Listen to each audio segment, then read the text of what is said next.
Hi అండి, నేను మీ మహా. ఈరోజు టాపిక్ ఏంటనుకుంటున్నారా? టెట్ ఎగ్జామ్స్ గురించండి. నిన్న జరిగిన పేపర్ చాలా ఈజీగా వచ్చిందండి. నిన్న జరిగిందే కాదు, ఇప్పటివరకు జరిగిన అన్ని ఎగ్జామ్స్ కూడా సింపుల్గానే ఉన్నాయి. మీరు చదివితే మీకు చాలా ఈజీ, మీరు చదవకపోతే దానంత కష్టం ఏదీ లేదు. ఒక్కసారి మీరు చదివిన క్వశ్చన్స్ మళ్ళీ మళ్ళీ రిపీట్ చేసుకొని మళ్ళీ చదవండి. చదివిన దానికన్నా ఎంత రివిజన్ చేశాము అనేదే చాలా ఇంపార్టెంట్ అండి. మన ఛానల్లో పెట్టిన ప్రతి ఒక్క వీడియో మళ్ళీ చూడండి. అందుట్లో నుంచే క్వశ్చన్స్ వస్తున్నాయి. ఇప్పటి వరకు నేను పెట్టిన ప్రతి ఒక్క టాపిక్ నుంచి ఇన్ని రోజులు జరిగిన ఎగ్జామ్లో కనీసం సైకాలజీ వచ్చేసి ఒక 15 క్వశ్చన్స్ అయినా సరే రివిజన్ అయినాయి. నిన్న జరిగిన పేపర్లో అయితే చాలా అంటే చాలా క్వశ్చన్స్ రిపీట్ అయినాయండి. ఒకసారి చూడండి. నిన్న ఎగ్జామ్ జరిగింది కదా, అందులో వచ్చిన క్వశ్చన్స్ కూడా మీకు పెట్టాను, ఆన్సర్స్ కూడా పెట్టాను. మ్యాథ్స్ అయితే చాలా సింపుల్గా వచ్చింది. అలాగే ఈవీఎస్, జీకే అవి కూడా చాలా సింపుల్గా వచ్చాయి. ఒకసారి వెళ్ళి చూడండి. మ్యాథ్స్ కూడా పెట్టాను. ఈవీఎస్ మీరు ఎక్కడెక్కడికో వెళ్ళిపోవాల్సిన అవసరం లేదు. 6th, 7th, 8th కన్నా 3rd, 5th, 4th అందుట్లో నుంచే ఎక్కువ వచ్చినాయి అండి. అసలు వాతావరణం గురించి ఏంటి, వాతావరణం కలుషితం కాకుండా ఉండాలంటే మనం ఏ ఇంధనాలు వాడతాం, గ్రీన్ హౌస్ గురించి ఏంటి, అలాగే సోషల్ వచ్చేసి మొఘల్ సామ్రాజ్యం గురించి, సైకాలజీ వస్తే ఎన్సిఎఫ్ 2005, అలాగే ఆర్టీసీ ఇలాంటి చట్టాల గురించి, మన సిద్ధాంతాలు ఉన్నాయి కదా వాటి గురించి, ఎరిక్సన్ థియరీ గురించి, అలాగే కార్యసార నిబంధన సిద్ధాంతాల గురించి, అవి ఏ టైప్ నుంచి ఇచ్చారు, శాస్త్రవేత్తలు ఎవరెవరో ఎక్కడి నుంచో కాకుండా మన ఉన్న సైకాలజిస్ట్ టెక్స్ట్ బుక్ నుంచే తీసుకున్నాడండి, అకాడమీ బుక్స్ నుంచే తీసుకున్నాడు. అసలు ఎగ్జామ్స్ గురించి అయితే మీరు టెన్షన్ పడాల్సిన అవసరమే లేదు. ఒక్కసారి మీరు ఎంతవరకు చదివారో అంతవరకు మళ్ళీ రిపీట్ చేసుకొని వెళ్ళండి. ఎందుకంటే మీరు ఎక్కువ రివిజన్ చెయ్యకపోతే ఆ సమ్కి కానీ లేదా ఆ క్వశ్చన్కి కానీ ఆన్సర్ చేయడం మీకు తెలిసే ఉంటుంది. మీరు రిపీట్ చేయకపోవడం వలన మీరు అది కాదు ఇంకొకటి అని తప్పు పెట్టే అవకాశం ఉంటుంది. అసలు టెన్షన్ పడకండి.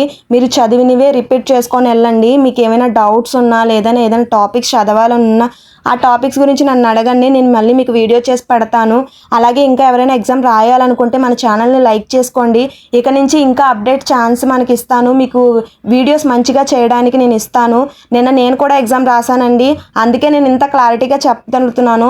నిన్న ఎగ్జామ్ మార్నింగ్ షిఫ్ట్ కాదు, నాది ఈవినింగ్ షిఫ్ట్ పేపర్ అయితే చాలా అంటే చాలా ఈజీగా వచ్చింది.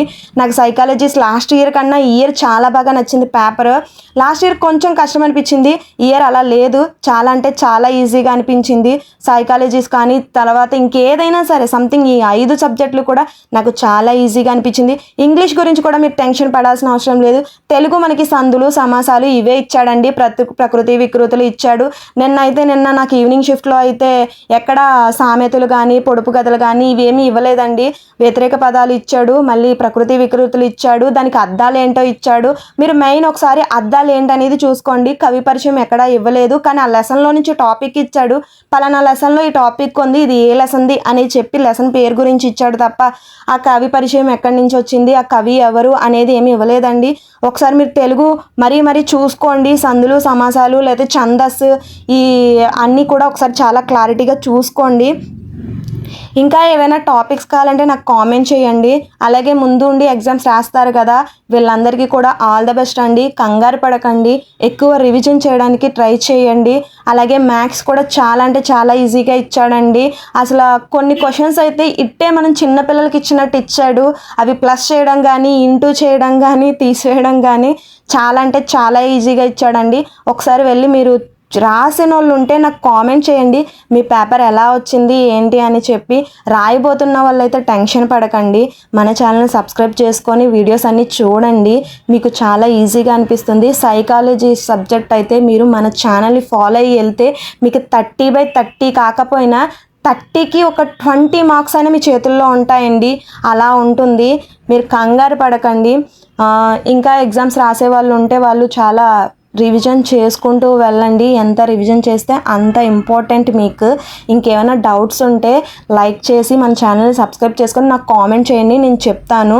మ్యారేజ్ అయిన ఉమెన్స్ అయితే మీరు ఎగ్జామ్కి వెళ్ళే ముందు మీ ఆధార్ కార్డ్ మారకపోయినా లేదా మీరు ఐడి ప్రూఫ్ తీసుకెళ్తారు కదా, అది సర్నేమ్ చేంజ్ అయితే గనక మీ 10th క్లాస్ మార్క్ లిస్ట్ తీసుకొని వెళ్ళండి. అది మీకు చాలా ఉపయోగపడుతుంది. లేదంటే కొంచెం టైం దానికి వేస్ట్ అయిపోయి మీరు అక్కడ కంగారు పడాల్సి వస్తుంది. అలా కాకుండా మీ సర్నేమ్ చేంజ్ చేసుకోకుండా వెళ్ళిన వాళ్ళైతే మీకు పర్వాలేదు. సర్నేమ్ చేంజ్ చేసుకున్న వాళ్ళైతే మీ ఐడి ప్రూఫ్తో పాటు 10th క్లాస్ మార్క్ లిస్ట్ తీసుకెళ్ళండి. అక్కడ మీకు ఏ ప్రాబ్లం ఉండదు. ఆల్ ది బెస్ట్ అండి. మన ఛానల్ సబ్స్క్రైబ్ చేసుకోవచ్చు కదా.